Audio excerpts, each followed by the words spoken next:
How's it going, guys? The king of the fourth quarter here, and I'm back with some more of our Minnesota Timberwolves MyGM mode.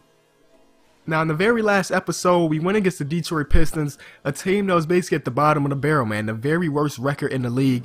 I went into that game just to have some fun, right? I just wanted to make a lot of highlight plays and make an entertaining video for you guys, and that's exactly what we did. We went out there and we won by over 30 points. That's ridiculous for an NBA game. But I promise you guys that we'll go against a contender. We'll go against a team that'll actually match up with us and that are actually better than us.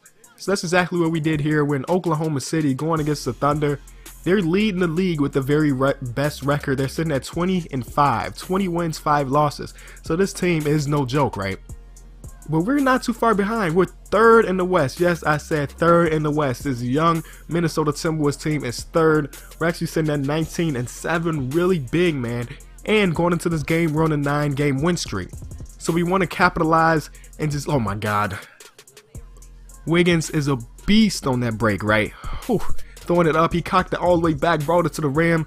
Yeah, so yeah, we're sitting at 19-7, so third in the West, and we just want to go out here and finish up this 10-game win streak against the best team in the league. Kind of show the league that we mean business, man. Because I basically feel like the Thunder did a couple years ago, right? They were really young, had some good leaders, and they kind of surprised the world, and they've been a contender ever since. So we want to be just like where they were.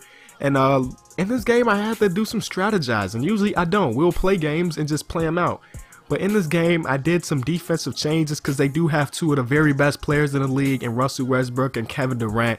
So what I decided to do, I knew Zach LaVine, even though I love Zach LaVine, he could not keep up with Russell Westbrook. And that's one of the reasons why. Jesus Christ, the man is a competitor. He's just ferocious at all times. But I decided to have Jimmy Butler guard him. Jimmy Butler is an elite defender in the league, and I thought that maybe Jimmy can kind of slow him down, so that's exactly what we tried to do. We're going to kick it out to Tyus Jones right here. You guys have been missing Tyus Jones. He hasn't played a single game this season until now because he had like a quad injury or something, but he made that big three right there in that first quarter. So yeah, Jimmy Butler is going to be guarding Russell Westbrook, and then I have Wiggins guarding Kevin Durant. So that was our defensive strategies. Try to stop those guys, because basically, if you stop those two, you can probably go out there and get a W. And then offensively, our goal was to get Jimmy Butler started because he was getting guarded by Jody Meeks. No disrespect to Jody Meeks, but Jimmy is a way better player. He was probably one of the only favorable matchups we had, and he took stuff like that, lone two-pointers. Come on, get your feet behind the line, Jimmy. But it was alright. So basically, we just tried to give Jimmy going. That was our goal going into it. Everything didn't actually go as planned because Russell Westbrook just did stuff like that, breaking Jimmy down. He got like 3 or 4 and-1s this game. It was really hard to guard him. KD, of course, he did his thing. He was coming off screens, knocking down jumpers, but that wasn't as hard to stop as it was Russell Westbrook. So you'll see how we got our hands full right here with a nice backdoor cut. That's exactly what we want to do. Last year, the only way we could score was on fast breaks. And the half-court set, we really struggled. But this year, with the new with getting Jimmy Butler, our half-court sets are a lot better. And look at Russell playing as hard as he can. That's one of the reasons he's one of my favorite players, right? He just plays his heart out 100% of the time. And I think they did that very perfectly here in 2K. And yeah, just stuff like that. So now I'm going to give you guys a little update on the team. I think our team chemistry is sitting at about 94, and I think that's probably why we're on such a long win streak.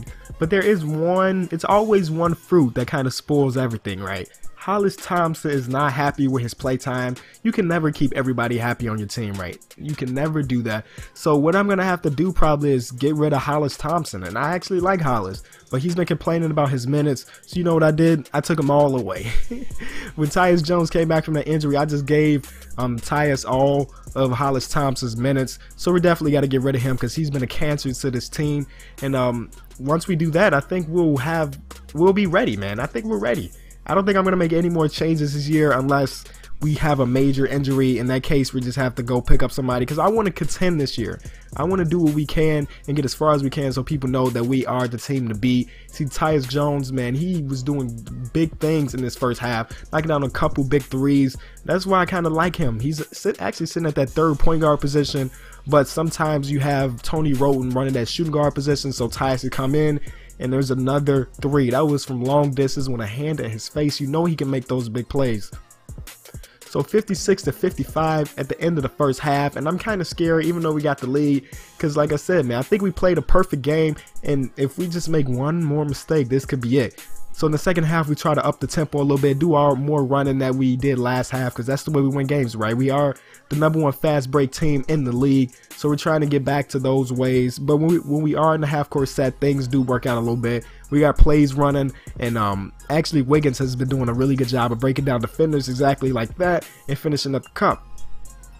So lately, me and my girlfriend have been thinking, right? We have decided that we're going to make a secondary channel where me and her are going to be doing things together. Not necessarily gaming. Sometimes gaming may be a part of it, but she wants to do a bunch of that girlfriend boyfriend type challenges, and I wasn't sure if this channel was the place to put it all, so we made a secondary channel as Jimmy Butler breaks down Jody Meeks like we said he should have been doing all game. So yeah, I'm not sure if this is the channel to put it.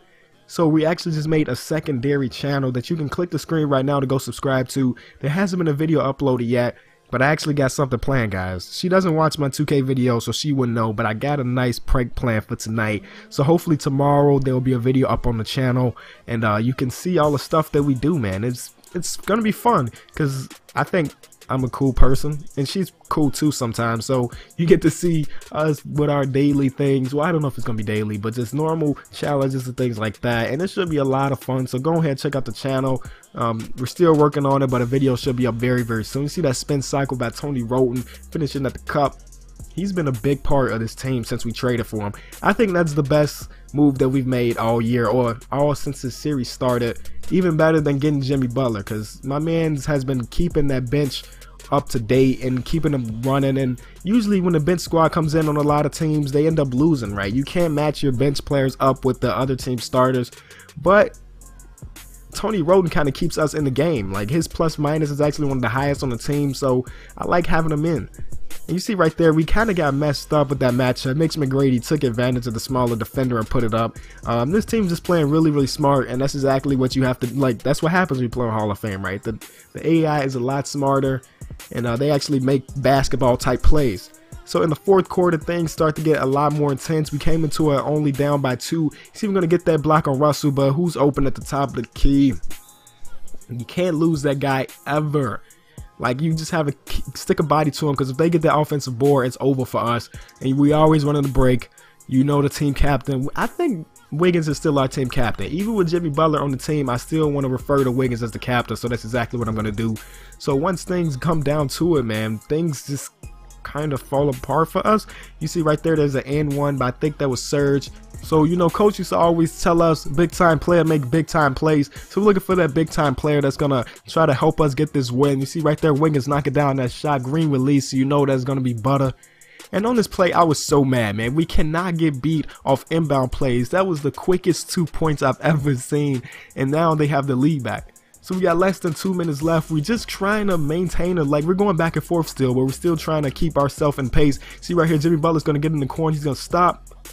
Green release, Jimmy Butler in that corner, man. He's been a great pickup for us this year, and he's playing a nice leadership role. Wiggins is the captain, but Butler has that experience that nobody else in this team has. You see we're up by 2 with less than a minute left. We're just trying to put another point on the board, and look, he gambled for the pass, but Gorgie Dang is going to get it and lay it up by 4 with less than a minute left. So we got to play some nice defense, make sure KD doesn't get the ball, and try to keep it in Russell's hands, because we'd rather them get an easy 2 than them to get a 3. So you see right there, we're playing great defense on KD, but Russell hits that step back, dropping it down to 2. So you know what they're gonna do, man. Eventually they're gonna get into the foul game, so we got to make sure we hit our free throws. But before that, we're gonna try to dip it down low to Karl Anthony Towns, who probably hasn't made a big impact so far this game, but that's big right there. Foul us, he made both of the free throws. So now Russell coming off that inbound, he's gonna miss, and that's pretty much it, guys. We make our free throws and we come out here with a W. 10-game win streak for this Minnesota Timberwolves team. Young and amazing. Now I think we moved up to second in the West, still behind this Thunder's team, but I know that probably hurts them, and it kind of helps us out a lot. I know our guys are in the locker room going crazy over this win. They played their hearts out, and we end up getting a W. Player of the game is gonna go to Jimmy Butler. 22, 10, and 5. He did exactly what we thought he was gonna do. Big game for him. Be sure to leave a like if you enjoyed the video. Thanks so much for watching, guys.